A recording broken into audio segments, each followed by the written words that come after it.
मोहिनी एकादशी व्रत कथा। जय श्री कृष्णा। राधे राधे प्रिय भक्त जनों, आज वैशाख मास के शुक्ल पक्ष की एकादशी तिथि है और इस एकादशी को मोहिनी एकादशी के नाम से जाना जाता है।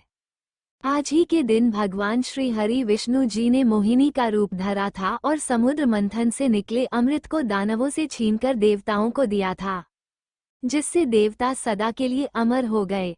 मोहिनी एकादशी व्रत के प्रभाव से सभी प्रकार के पाप तथा दुख मिट जाते हैं। देवी सीता की खोज के दौरान भगवान श्री राम जी ने तथा महाभारत काल में युधिष्ठिर जी ने मोहिनी एकादशी व्रत कर अपने सभी दुखों से मुक्ति पाई थी।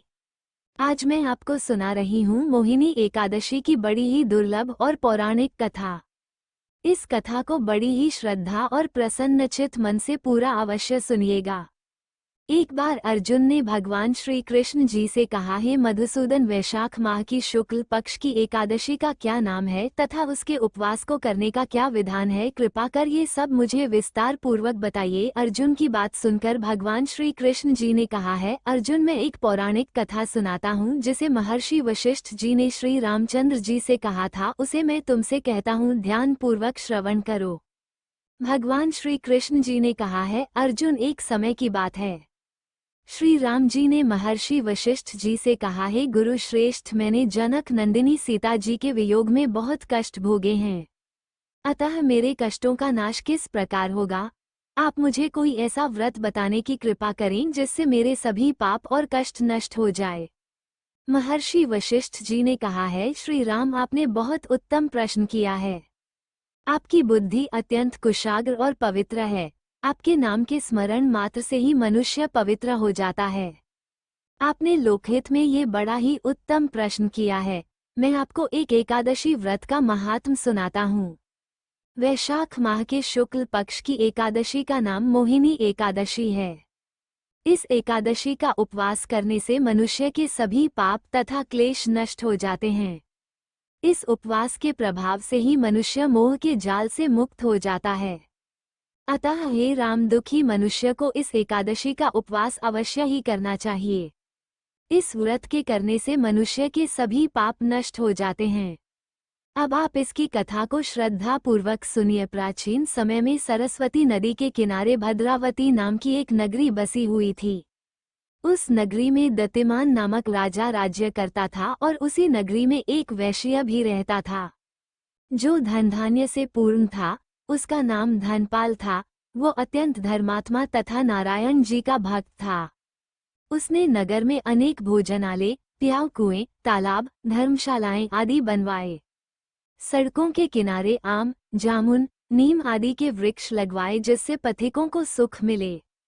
उस वैश्य के 5 पुत्र थे, जिनमें सबसे बड़ा पुत्र अत्यंत ही दुष्ट और पापी था। वो वैश्याओं और दुष्टों की संगति करता था। इससे जो समय बचता था उसे वह जुआ खेलने में व्यतीत करता था। वह बड़ा ही अधम था तथा देवता पित आदि किसी को भी नहीं मानता था। अपने पिता का अधिकांश धन वो बुरे व्यवसों में ही उड़ाया करता था। मद्यपान तथा मांस भक्षण करना उसका नित्य कर्म था। जब अत्यधिक समझाने बुझाने पर भी वह सीधे रास्ते पर नहीं आया तो दुखी होकर उसके पिता, भाइयों तथा कुटुंबियों ने उसे घर से निकाल दिया और उसकी निंदा करने लगे। घर से निकलने के पश्चात वो अपने आभूषणों तथा वस्त्रों को बेच बेचकर अपना जीवन यापन करने लगा।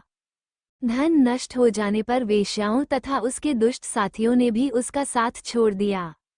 जब वो भूख प्यास से व्यथित हो गया तो उसने चोरी करने का विचार किया तथा रात्रि में चोरी करके अपना पेट पालने लगा।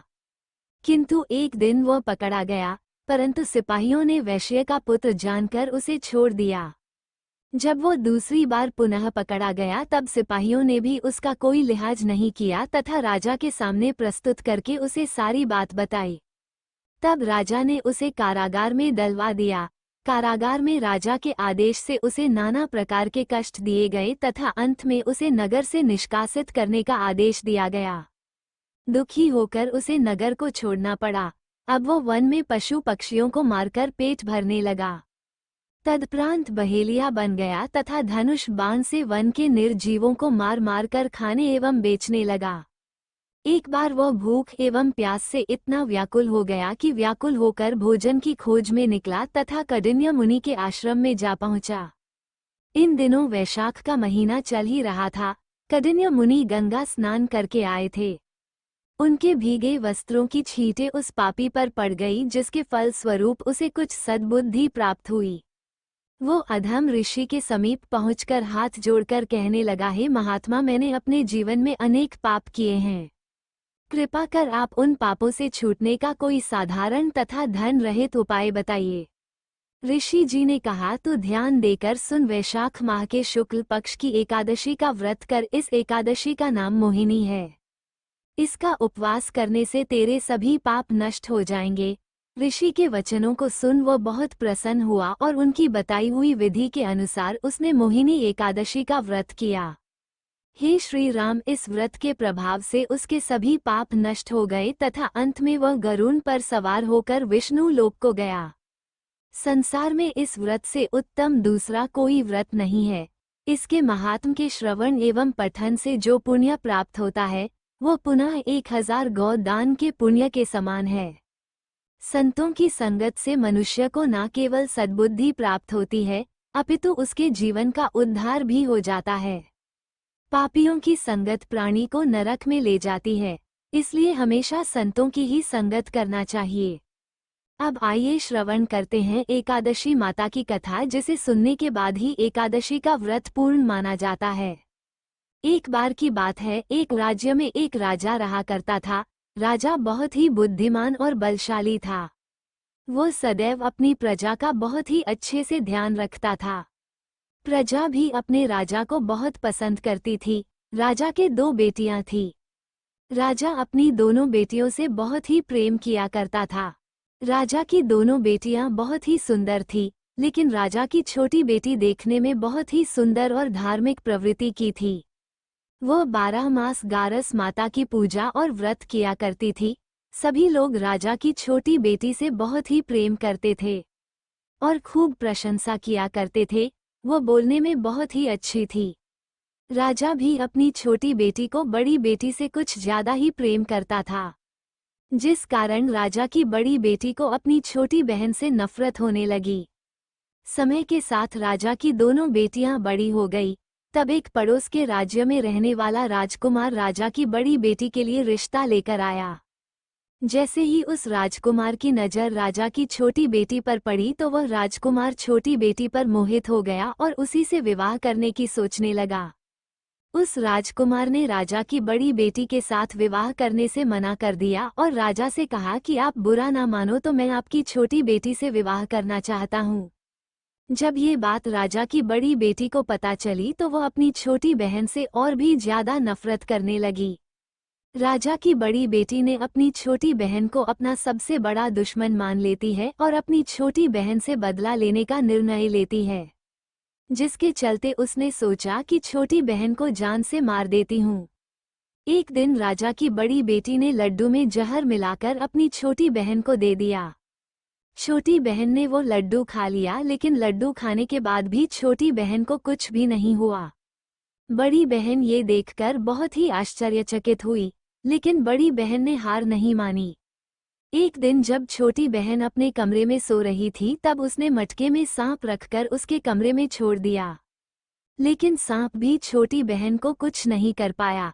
जिसके बाद बड़ी बहन ने अपनी छोटी बहन से कहा कि चलो बहन, आज हम कुएं से पानी भर कर लाते हैं। तो छोटी बहन अपनी बड़ी बहन के कहे अनुसार उसके साथ पानी लेने के लिए चली गई। जैसे ही वो पानी कुएं से निकालने लगी तो बड़ी बहन ने उसे कुएं में धक्का दे दिया, लेकिन गारस माता के आशीर्वाद से वो सकुशल बाहर निकल आई। ये देखकर उसे बहुत ही आश्चर्य हुआ कि ना जाने मैंने कौन कौन से प्रयास किए हैं, फिर भी इसका कुछ भी नहीं बिगड़ा। उसने एक दिन सोचते सचते छोटी बहन के पास जाकर कहा कि बहन, तुमको पता है भगवान सबकी मृत्यु एक निश्चित समय पर लिखते हैं, तुम्हारी और मेरी मृत्यु कैसे होगी, क्या तुम जानती हो? तब छोटी बहन ने कहा, हाँ बहन, मेरी मृत्यु कैसे होगी, ये तो मैं जानती हूँ। छोटी बहन से यह सुनकर बड़ी बहन को बहुत ही संतुष्टि हुई और सोचने लगी कि इस बार मैं इसे जरूर मार दूंगी। उसने अपनी छोटी बहन से कहा कि अपनी मृत्यु का राज मुझे तो बताओ, मैं तुम्हारी बड़ी बहन हूँ। छोटी बहन ने अपनी बड़ी बहन से कहा कि मेरी मृत्यु एक तोते में है। जो तोते के गले में एक हार है उसी से मेरी मृत्यु होगी।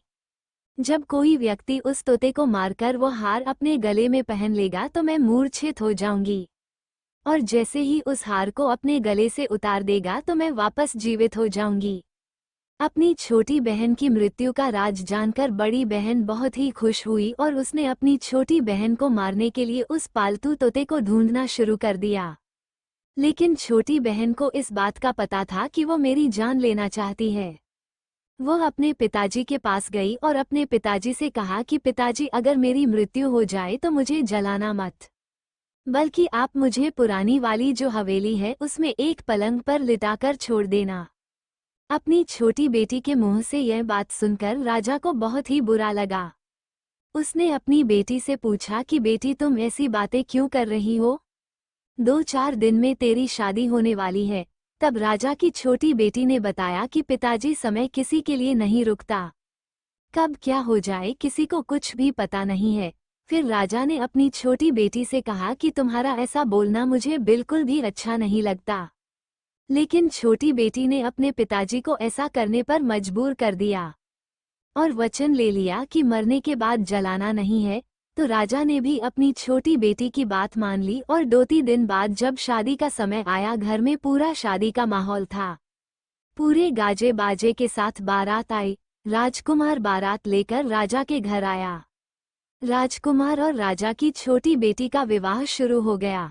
जैसे ही राजा की छोटी बेटी राजकुमार के साथ अपने फेरे लेना शुरू करती है तो उसी समय उसकी बड़ी बहन अपनी छोटी बहन के कमरे में जाकर उसके तोते को पकड़ लेती है और उसे जान से मार देती है। तोते के गले में जो हार था उसे अपने गले में धारण कर लेती है। जैसे ही बड़ी बहन ने हार को अपने गले में डाला तो उधर छोटी बहन के 7 फेरे ही पूरे हुए थे और वो बेहोश होकर गिर गई। इसके बाद राजा ने बड़े बड़े हकीम को बुलाया, अपनी छोटी बेटी का इलाज करने को कहा। राजा ने कहा, कोई मेरी बेटी का इलाज कर 2 मूंग मांगा इनाम दिया जाएगा। राजा की बात सुनकर वैद्य ने जब छोटी बेटी को चेक किया तो राजा को बताया कि आपकी छोटी बेटी ना तो जीवित है और ना ही मरी हुई है। मैं तो मेरे जीवन में ऐसा पहली बार देख रहा हूँ। तो राजा ने वैद्य और हकीम को कह दिया कि यह बात बाहर किसी को मत बताना। अगर तुमने यह बात और किसी को बताई तो हम तुम्हें फांसी की सजा देंगे। राजा ने अपनी छोटी बेटी को पुराने महल में ले जाकर एक पलंग पर लेटा दिया। वहां पर कुछ सैनिकों को तैनात कर दिया और स्वयं महल पर आ गया। राजा की बड़ी बेटी अपने पिताजी के पास गई और कहने लगी कि पिताजी, अगर यह शादी संपन्न नहीं हुई तो आपकी इज्जत का क्या होगा? अगर आप कहो तो मैं आपकी इज्जत बचाने के लिए राजकुमार से शादी करने के लिए तैयार हूँ। राजा ने अपनी बड़ी बेटी की बात मानकर छोटी बेटी के कपड़े बड़ी बेटी को पहना दिए और मंडप पर भेज दिया। लेकिन राजकुमार यह जान गया था कि यह राजा की छोटी बेटी नहीं है, तो उसने शादी करने से मना कर दिया। लेकिन वहां पर आए सारे लोगों ने राजकुमार को शादी करने के लिए विवश कर दिया और राजा की बड़ी बेटी से शादी उस राजकुमार की करवा दी। बचे हुए 3 फेरे बड़ी बेटी के साथ दिलवा दिए गए। उसके बाद राजकुमार राजा की बड़ी बेटी को अपने महल ले गया। राजकुमार राजा की बड़ी बेटी से ना तो बात करता था और ना ही उसे पसंद करता था और ना ही उसके कमरे में जाता था। राजकुमार ने यह फैसला ले लिया कि मैं राजा की छोटी बेटी को ढूंढकर ही रहूंगा।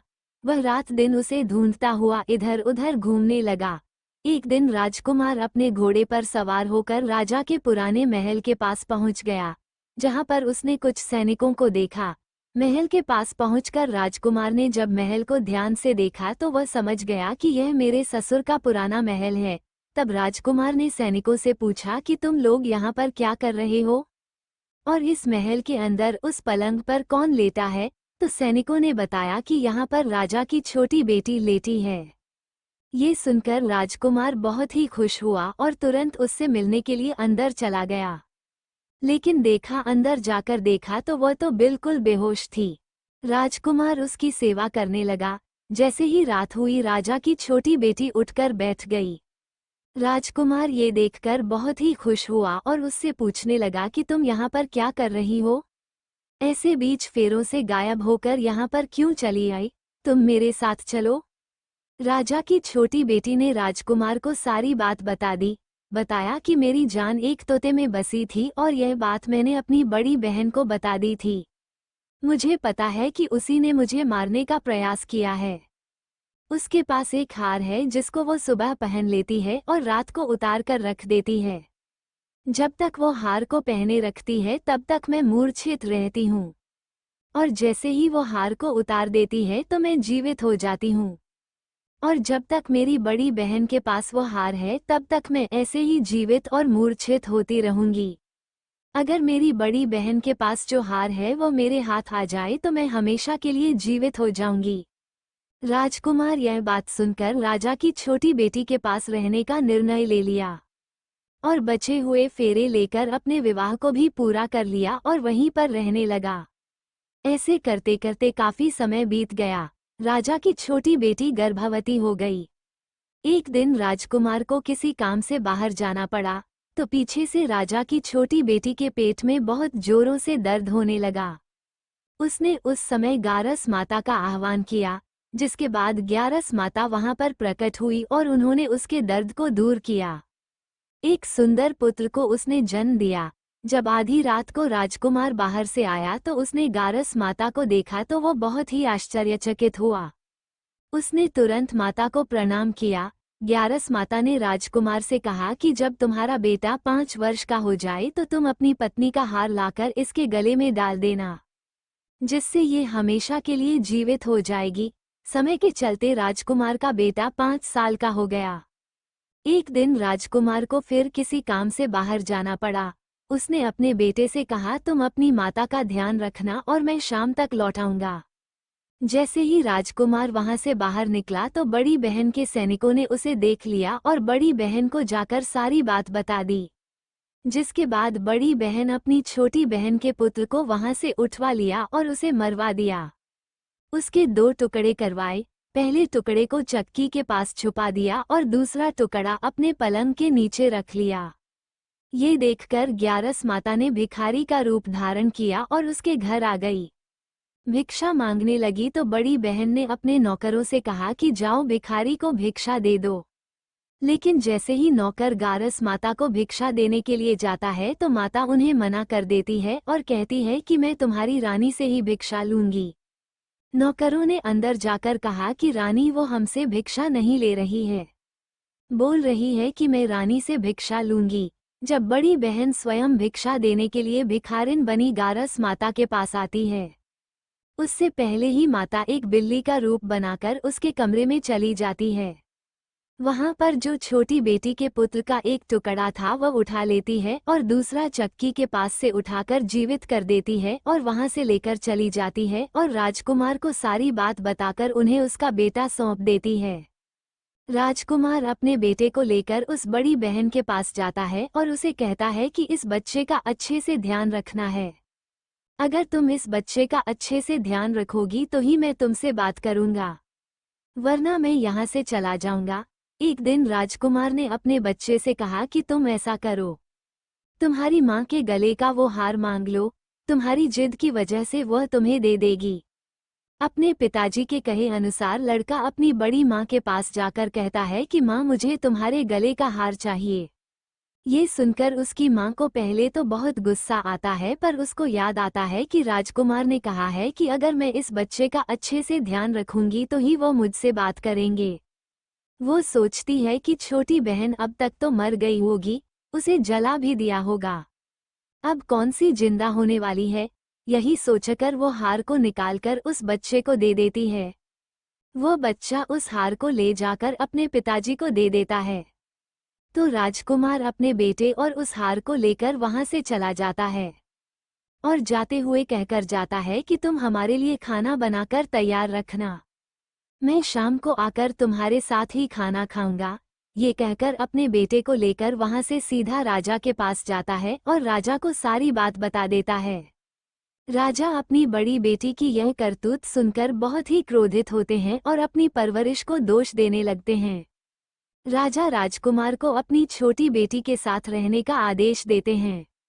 राजकुमार वो हार लेकर छोटी रानी के पास जाता है और उसके गले में वो हार डाल देता है, जिससे वो जीवित हो जाती है। दोनों बहुत ही खुश होते हैं। राजकुमार अपने बेटे और अपनी पत्नी को लेकर अपने राज्य में चला जाता है। इस तरह एकादशी व्रत के प्रभाव से राजा की छोटी बेटी को अपने जीवन में आए तमाम मुसीबतों से छुटकारा मिलता है। एक बार प्रेम से बोलिए एकादशी माता की जय। आइए अब बड़ी ही श्रद्धा और प्रसन्न चित मन से इस मनोकामना को पूरी करने वाली कथा को सुनते हैं। एक बार भगवान श्री हरि विष्णु माता लक्ष्मी के साथ हरिद्वार में घूम रहे थे।